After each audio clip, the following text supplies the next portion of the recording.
তো ইমাম নাই কেন? বলে ইমামকে পুলিশ খুঁজতেছে, ইমাম যে কোন জায়গাত লুকে আছে আমরাই খোঁজ পাচ্ছি না। তা আমি কইলাম মুয়াজ্জিন, ইমামকে পুলিশ খোঁজে কেন? ওই গ্রামে কি চোর ডাকাত বাটকার সুদারু ঘুষারু নাই? বলে আমাদের 3 পাড়ার মধ্যে ইমামের চাইতে ভালো মানুষ কেউ নাই। চোর ডাকাত গোটা গ্রাম ভরা, পুলিশ কাউকে খোঁজে না, খালি ইমামকে খোঁজে। তা আমি কইলাম ইমামের দোষ কি? মুয়াজ্জিন বলতেছে হুজুর ইমামের মারাত্মক দোষ আছে। বলে সেই মারাত্মক দোষটা কি? বলে ইমাম কোরআনকে শুধু মসজিদের মধ্যে রাখবে না, ইমাম কোরআন দিয়ে যেন বাংলাদেশ চলে। মানুষের তৈরি আইন দিয়ে বাংলাদেশ চলতে পারে না। 90% মুসলমানের দেশে আল্লাহর আইনে চলবে, এই দল ইমাম করে। এই দোয়া করার কারণে অনেক মসজিদের ইমামতি চলে গেছে, ইমামতি চলে গেছে। চিন্তা করছেন? এখন আপনাদেরকে আমি সেই সিরাত থেকে আলোচনা করতেছি, একটু মনোযোগ দেবেন। কোরআন এবং হাদিসের সমন্বয় আমাদের শোনার দরকার আছে না নাই? হ্যাঁ, আল্লাহ রাসূল আসলে কি? আল্লাহ রাসূল আসলে কি? আমরা অনেকে বলি 12ই রবিউল আউয়াল তারিখে রাসূল দুনিয়া থেকে বিদায় নিয়েছেন। রাসূল দুনিয়া থেকে বিদায় নিয়েছেন, এই কথা আমরা অনেকেই বলি, কিন্তু রাসূল দুনিয়া থেকে বিদায় নেন নাই। আমরা ছোটবেলায় গজল শুনতাম, ইসলামের আলো জ্বলায়া দিয়া নবী ঘুমায়া আসেন সোনার মদিনায়, ইসলামের পতাকা উড়ায়া দিয়া নবী শুইয়া আসেন সোনার মদিনায়। আপনারা কেউ কর পারবেন যে ইসলামের পতাকা উড়ায়া দিয়া নবী মইরা আসেন সোনার মদিনায়? মইরা কর পারবেন? তাহলে আপনারা কেন বলেন যে 12ই রবিউল আউয়াল তারিখে নবী মরে গেছে? নবী মরে গেছে এ কথা কোন মুসলমানের মুখে আনাই কবিরা গুনাহ। আজও মুয়াজ্জিন আশহাদু আল্লা ইলাহা ইল্লাল্লাহর সাথে সাথেই আশহাদু আন্না মুহাম্মদ রাসূলুল্লাহ বলতেছে। জোরে কর কথা ঠিক কিনা? আজও কোনো হিন্দু মুসলমান হবার গেলে শুধু লা ইলাহা ইল্লাল্লাহ 1 কোটি বার বললেও মুসলমান হতে পারবে না যতক্ষণ মুহাম্মদ রাসূলুল্লাহ উচ্চারণ না করবে। জোরে কর কথা ঠিক। তাহলে মরে গেছে।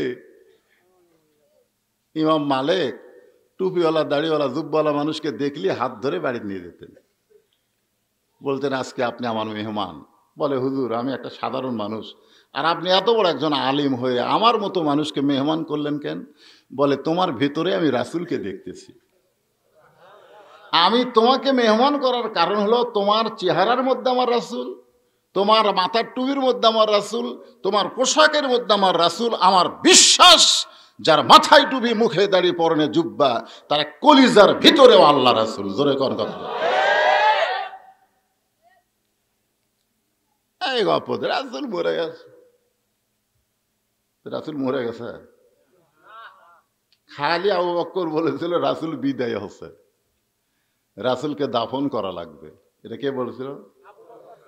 আবু বকর সিদ্দিক রাদিয়াল্লাহু বলছে রাসূল বিদায় নিছে, রাসূলকে দাফন করা লাগবে। সাথে সাথে ওমর ফারুক বলে কেউ যদি বলে রাসূল বিদায় নিছে তার দেহ থাকবে কিন্তু মাথা থাকবে না, ওমর ফারুক বলতেছে দেহ থাকবে কিন্তু মাথা আউট। দেখেন নবী যখন দুনিয়াতে ছিল তখন কিন্তু ওমর ফারুক আবু বকর দুইজন এক মত। জোরে কোন কয় মত? এক মত। আবু বকর যখন আয়েশাকে বিয়ে দিল নবীর সাথে, ওমর ফারুক বললেন ভাই আলী জামাই হলো, ওসমান জামাই হলো, তুমি শ্বশুর হলে। আমার ভাগ্য এত খারাপ আমি কিছুই হবার পারলাম না। তা আবু বকর কে তোর মেয়ে নাই, তোর মেয়ে হাফসাকে নবীর সাথে বিয়ে দিয়ে তাহলে তুইও শ্বশুর হ। দেখছেন কি মিল? দুইজনই নবীর শ্বশুর। জোরে কোন সুবহানাল্লাহ। কিন্তু বিদায় নেওয়ার সাথে সাথেই দুইজনের মত পাল্টে গেল। একজন কয় দাফন কর্ম, আর একজন কয় মরিনি। কেউ যদি কয় বিদায় লেছে, ওর দেহ থাকবি, মাথা থাকবি না। এখন নরম নরম সাহাবি, নরম নরম আবু বক্করের কাছে গিয়ে বলতেছে, আবু বক্কর ভাই, আপনিও যা আমরাও তাই। কারণ আল্লাহ রাসূল বলেছেন, আমার পরে এই দুনিয়াতে কেউ যদি শ্রেষ্ঠ মানুষ থাকে, সেই মানুষটি হলো আবু বকর। আমার সমস্ত উম্মতের নেকি যদি এক পাল্লায় দেওয়া হয়, আর গারে সুরের মহব্বতের নেকি যদি আবু বকরের অন্য পাল্লায় দেওয়া হয়, সমস্ত উম্মতের নেকি চাইতে আবু বকরের নেকির ওজন বেশি হবে। এখন এখানে একটা ফতোয়া আছে, আপনারা বলেন তো, আমলের নেকি আর মহব্বতের নেকি কোনটার দাম বেশি? সমস্ত উম্মতের আমলের নেকি আর আবু বকরের এক রাতের মহব্বতের নেকি। আমরা যতই আমল করি, রাসূলকে মহব্বত ছাড়া যদি আমল করি, ওই আমল আল্লাহর দরবারে কবুল হবে না। জোরে কোন কথা ঠিক কিনা? হ্যাঁ। তো নরম নরম গুলো এসে বলতেছে যে আপনিও যা আমরাও তাই। রাসূল বিদায় নিছে, রাসূলকে দাফন করবার চাই। গরম গরম সাহাবী হযরত ওমর ফারুকের কাছে গিয়ে বলতেছে, ওমর ভাই, আপনিও যা আমরাও তাই। আল্লাহ রাসূল দুনিয়া থেকে কোনোদিন বিদায় নিবার পারে না। গরম গরম গুলা কার কাছে? কথা কয় না। আর নরম নরম গুলা আবু বকরের কাছে। সেই সময় কিন্তু দুই দল ছিল, একটা গরম দল আর একটা হলো নরম দল। আজকে বাংলাদেশেও মুসলমানের মধ্যে দুই দল আছে, একটা হলো নরম দল আর একটা হলো গরম দল। নরম দলেরা কোনোদিনও কেসও খায় না, জেলে তো যায় না। জোরে কোন কথা ঠিক না? আর গরমেরা বাড়িতে থাকবার পারে না, খালি খোঁজে। জয়পুরহাট থেকে এক মুয়াজ্জিন আমাকে মোবাইল করে বলতেছে, হুজুর আপনি কেমন আছেন? আমি বললাম আলহামদুলিল্লাহ। তা আমি বললাম, ভাই মুয়াজ্জিন সাহেব আপনি কেমন আছেন? কয় নাউজুবিল্লাহ। আমি বললাম নাউজুবিল্লাহ কেন? বলে হুজুর আযান হচ্ছে, আকামত হচ্ছে, ইমাম নাই। তো ইমাম নাই কেন? বলে ইমামকে পুলিশ খুঁজতেছে, ইমাম যে কোন জায়গায় লুকে আছে আমরাই খোঁজ পাচ্ছি না। তা আমি কইলাম, মুয়াজ্জিন ইমামকে পুলিশ খোঁজে কেন?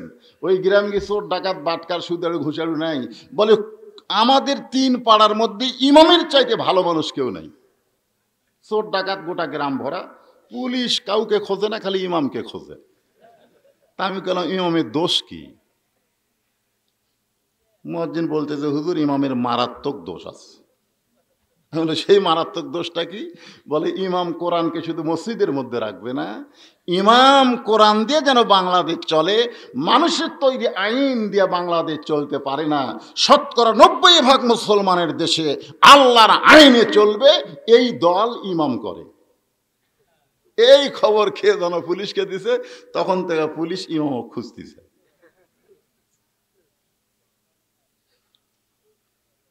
দুই দল হয়ে গেছে, একটা হলো নরম দল, একটা হলো গরম দল। এমন সময় আবু যর গিফারি রাদিয়াল্লাহু তাআলা আনহু বললেন, আমরা আবু বকরের দলেও যাব না, আমরা ওমরের দলেও যাব না, আমরা যাব হযরত আলীর কাছে। জোরে কোন কার কাছে?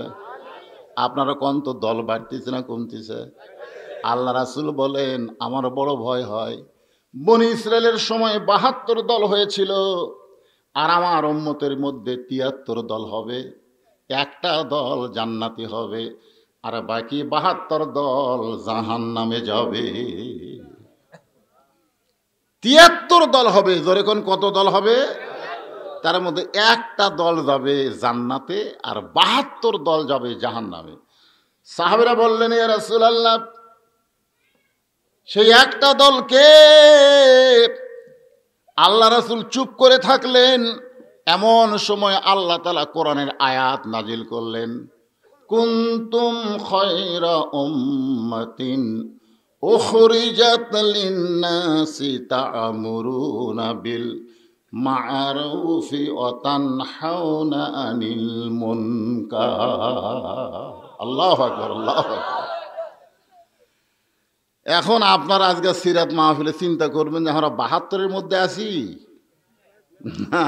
জান্নাতি দলের মধ্যে আছে, একটু চিন্তা করার দরকার আছে না নাই? ধরে হ্যাঁ, একটু চিন্তা করবেন, কষ্ট করে ঘরের মধ্যে বসে আছেন, আর একটু চিন্তা করবেন না?